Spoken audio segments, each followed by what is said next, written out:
Allô, allô, bienvenue à cette petite capsule le 5 mars, début, première semaine officielle des impôts. Alors, je nage dedans et j'aime beaucoup. Si le chat capote pour ça, là, tu le prends. Je m'excuse, on a un chat qui capote sur des reflets de lumière de soleil dans le bureau. Donc, 5 mars, je me présente, Frédéric. Si tu me connais pas en tant que tel, ben, je suis le créateur du site internet Le Financier, PHY pour Financier, N-A-N-C-I-E-R, où est-ce que j'écris en haut le plaisir d'améliorer ses finances. Donc, j'aime montrer, démontrer, enseigner les finances de base. Aujourd'hui, j'ai mis comme titre plus de 10 000 $ d'économie. Pourquoi? Parce qu'on me pose de temps en temps, puis plus officiellement, là, il y a 2 semaines, quelqu'un qui m'a directement demandé est-ce que ça fait vraiment une différence? Je pense que je vais enlever ma montre parce que je vois le chat là, qui attend juste que je bouge mon bras pour. Ça fait des reflets de soleil et un chat, c'est un chat.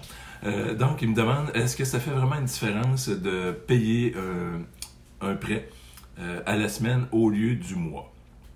Donc, je me suis amusé à aller faire sur Internet. Je suis allé chercher directement là, une petite application de calcul d'hypothèque. Et j'ai été avec un exemple. Je donne un exemple et tu vas comprendre là, la finalité du 10 000 $.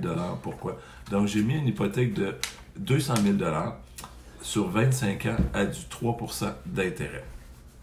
Et si on fait le calcul, on brasse les dés et on dit, ben, comment ça va me coûter par mois cette hypothèque-là si le taux d'intérêt reste toujours pareil, je fais toujours mes paiements et tout ça. Et c'est 946,49. Donc 950, là, grosso modo, par mois qu'on va payer pendant 25 ans à tous les mois.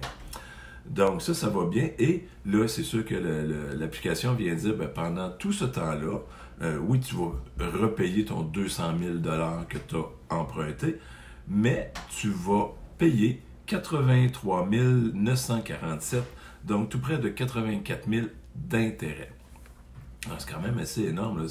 C'est presque la moitié, un petit peu moins, là, mais c'est presque la moitié en intérêt qu'on va payer.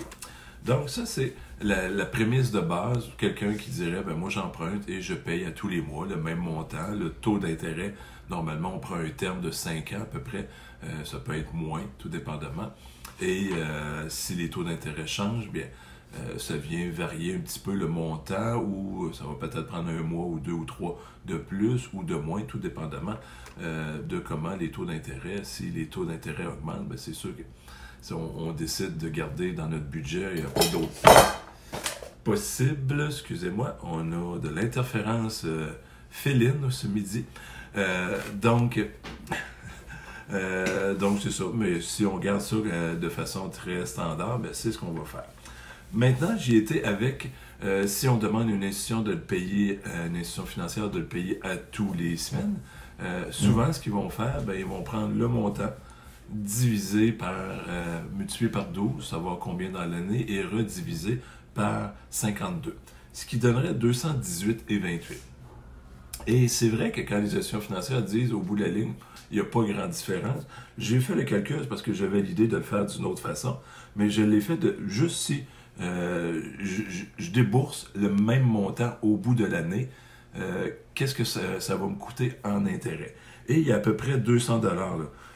Tu vois, ça fait 83 764 versus 947. C'est à peu près un petit peu plus que 200 $ là, de différence. Donc, sur 25 ans, oui, je suis d'accord, c'est pas énorme comme différence et les institutions financières là-dessus, elles ont raison.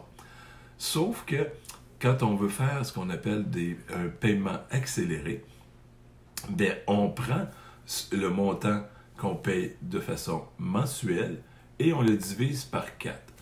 Qu'est-ce que ça fait? Ben de 1, ça revient à un montant un petit peu plus élevé parce qu'on sait qu'en moyenne, dans l'année, c'est 4,3333 périodique. Donc, si je divise par 4, je divise par un chiffre plus petit, ça va me donner une réponse plus grosse. Donc, je devrais donner un 18,34 $ de plus par semaine. Donc, au lieu de 218,28, je donnerais 236,62 pour 4. Ce que ça fait, c'est qu'au bout d'une année, je vais payer un mois supplémentaire. C'est la seule différence que ça fait. Ben, c'est quand même... Elle est petite, mais sur 25 ans, on va regarder les chiffres, qu'est-ce que ça va donner. Et de là, le titre que j'ai mis en haut, en tête, c'est plus de 10 000 d'économie. Donc, si je fais cet exercice-là que j'ai fait, ça donnait, je vais juste monter ici, 73 632,27 d'intérêt. Donc, là, tu vois que c'est même un peu plus. C'est à peu près là, 10 300 $ d'intérêt qu'on ne paye pas. Donc, je viens de démontrer un peu comment on peut économiser beaucoup en payant un tout petit peu plus à la semaine. Et en plus de cette économie-là, normalement, c'est 1300 paiements qu'on ferait si on payait le 218 au lieu du 236. Mais si on paye 236, on va faire, c'est 1156, donc il y a 144 semaines de moins qu'on va payer. Donc oui, on paye un petit peu plus, c'est à peu près 21 000 qu'on paye de plus sur 25 ans, mais on économise 144 fois 218, donc ça fait 31 000. Donc en tout et partout, c'est pas un montant qui vient faire mal de plus par semaine. C'est sûr que c'est 80 $ dans le 18 $, c'est à peu près 80, là, moins 8, donc 72, à peu près 72 $ par mois de plus. Mais pour économiser 10 000 au bout de la ligne, 10 000 $ qui restent dans mes poches au lieu de le donner en intérêt à une institution financière.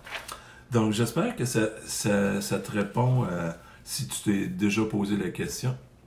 Donc, c'est un exemple à 200 000. Des maisons, souvent, c'est plus que ça.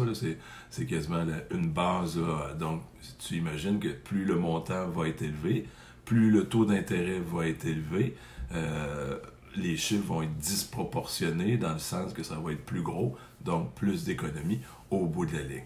J'espère que tu as trouvé de la valeur dans ce que je viens de te donner, qui te donne une idée de dire, ben oui, je veux minimiser mes dettes. Alors ici, ma petite fille qui est en semaine de relâche, qui est gênée de dire, tu dis-tu bonjour? Allô, le petit bonjour avec le petit lapin Oreo et le chat qui nous regarde dans son côté sur la chaise, bien couché. Donc, bref, conclusion, je vais mettre des liens. Si tu veux aller plus loin, j'ai une mini-formation en 6 étapes faciles pour pouvoir éliminer les dettes. Donc ici, je viens de donner un petit truc intéressant, mais si tu as d'autres dettes et tout ça, tu as plusieurs dettes, bien, ça serait peut-être une mini-formation qui pourrait être intéressante. Je vais mettre le lien aussi. Les 6 étapes, je les ai définies dans le livre que j'ai écrit, donc je vais mettre le lien aussi qui va plus loin en tant que tel. Il y a une section des dettes, mais dans le livre, mais c'est vraiment les fondamentaux pour pouvoir faire un beau ménage dans tes finances. Et je mettrai le lien si jamais tu veux aller vraiment plus loin pour, oui, la base. Je réexplique à l'intérieur le côté des dettes, mais je vais beaucoup plus loin du côté de le mindset, du côté de se créer d'autres sources de revenus, où est-ce que je donne un exercice vraiment assez simple, mais combien précieux et puissant. Donc, je vais mettre ces 3 liens-là quand je vais remettre la vidéo là, en partage sur les réseaux sociaux. Sur ce, bien, je te souhaite une agréable fin de journée. En ce jeudi, j'ai le droit à deux belles petites oreilles de lapin. Et on se revoit bientôt. Bye bye!